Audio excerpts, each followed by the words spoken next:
کہ جس کی بنیاد پر وہ اپنے ہی آپ کو سب کچھ سمجھنے لگتا ہے, اپنے ہی بات کو حرف آخر سمجھتا ہے, اپنی ہی عقل کو عقل کل سمجھتا ہے. تو اب ایسی صورت میں جب یہ کوئی خطا کرتا ہے, کوئی غلطی کرتا ہے, اور اس کو کوئی تیسرا شخص سمجھانے کی کوشش کرتا ہے تو اس کو غصہ آتا ہے. اس کو پشیمانی نہیں آتی, اس کو غصہ آتا ہے. کیوں؟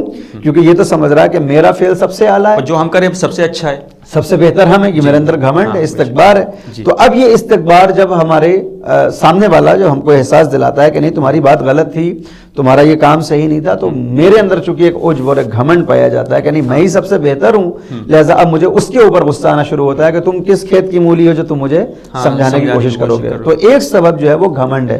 البتہ جی مولانا صاحب, جیسے کہ ابھی آپ نے ذکر کیا کہ اس نے جب یہ ٹوکا, اس کو کہا کہ بھئی یہ آپ غلط کر رہے ہیں, تو وہ مانا نہیں.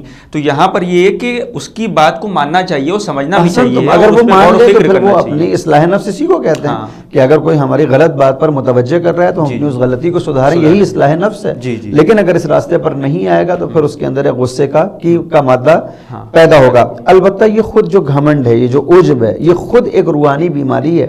انشاءاللہ اس کا بھی تذکرہ ان ایپیسوڈز میں ہوگا کہ مولا الموحدین امیر المومنین علی ابن ابی طالب علیہ السلام نہج بلاغہ میں یہ ارشاد فرماتے ہیں کہ اس دنیا میں جب میں 6 گروہ کو دیکھتا ہوں, 6 افراد کو دیکھتا ہوں, تو مجھے بڑا تعجب ہوتا ہے. ان 6 افراد میں اور 6 گروہ میں ایک یہ ہے کہ جب انسان دنیا میں گھمنڈ اور استکبار کے ساتھ زمین پر قدم رکھتا ہے تو مولا فرماتے ہیں مجھے بڑا تعجب ہے. کیوں تعجب ہے؟ کہ یہ اپنا اگر ماضی دیکھے گا, پاسٹ, تو وہاں پر نجس نطفہ ہے. یہ انسان کی حقیقت کیا ہے؟ وہ نجس نطفہ ہے. اگر مستقبل دیکھے گا, اپنا فیوچر, تو ایک نجس جیفہ, ایک نجس بے جان جسم ہے. روح جب نکل جاتی ہے تو اب یہ ایسا نجس ہو جاتا ہے کہ کوئی اگر اس کو چھو لے تو اس پہ بھی غسل واجب ہو جاتا ہے. یہ اتنا نجس ہو جاتا ہے. یہ ایک عجیب و غریب بات ہے. یعنی کسی جانور کی میت کو اگر ہم چھوتے ہیں تو ہمارے اوپر غسل واجب نہیں ہوتا. اگر وہ تر ہے تو بس ہم نے اتنا ہاتھ دھل لیا اور کافی, اور اگر وہ خشک ہے تو اس ہاتھ کو دھلنے کی بھی ضرورت نہیں ہے. انسان کو پروردگار نے, کہ جو اشرف المخلوقات ہے, مگر انسان اپنی حقیقت کو دیکھے کہ مرنے کے بعد یہ ایسا نجس ہو جاتا ہے کہ کوئی اس کو مس کر لے تو اس کے اوپر مس میت کا غسل واجب ہو جاتا ہے. امام فرماتے ہیں کہ میں دیکھتا ہوں کہ یہ انسان گھمنڈ کر رہا ہے, غرور کر رہا ہے کہ جس کا ماضی نجس نطفہ ہے, مستقبل نجس جیفہ ہے. اور ایک دوسرے مقام پر فرمایا کہ جب تک زندہ رہتا ہے تو نجاستوں اور غلاظتوں کو اپنے شکم میں رکھ کے یہ زمین پر چلتا اور پھرتا ہے. کس بات کا یہ گھمنڈ کر رہا ہے؟ لیکن بہرحال ہم دیکھتے ہیں دنیا کے اندر یہ گھمنڈ اور استکبار دیکھا جاتا ہے. اس اور گھمنڈ اور استکبار کا بھی ایک سبب یہ ہوتا ہے کہ انسان کے اندر غصہ پیدا ہوتا ہے. تیسرا سبب ہے حب نفس. جب انسان اپنے نفس کی بہت زیادہ محبت کرتا ہے, بس وہ اپنے سے مربوط رہنا چاہتا ہے, دنیا میں کیا ہو رہا ہے اس کو کوئی مطلب نہیں. حالانکہ جب ہم اس دنیا میں رہتے ہیں تو پروردگار نے اس عالم اسباب و مسببات میں ہمیں بھیجا ہے. ہماری گردن پر کچھ حقوق اور فرائض ہیں, صرف ہم اپنے نہیں ہیں. اگر ہم باپ ہیں تو بیٹے کے لیے کچھ فرائض ہیں, اگر بیٹے ہیں تو باپ کے لیے کچھ فرائض ہیں, رشتہ داروں کے بھی ہیں, بے شک بالکل ہیں. لیکن جب انسان ان فرائض کو پس پشت ڈالتا ہے اور صرف اپنی ذات اور اپنے نفس کے بارے میں سوچتا ہے تو یہ حب نفس بھی سبب بنتا ہے کہ انسان کے غصے میں اضافہ ہو. کیوں؟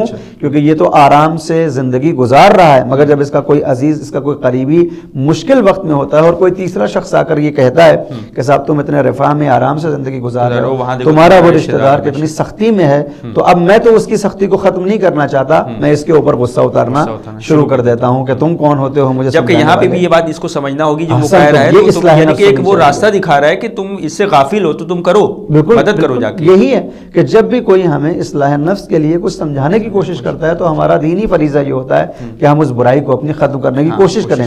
حب نفس کی بنیاد پر انسان جب اس کو نہیں اس کا معالجہ کرنا چاہتا ہے تو پھر اس کے اندر ایک غصہ پیدا ہوتا ہے. چوتھی چیز ہوتی ہے حب دنیا.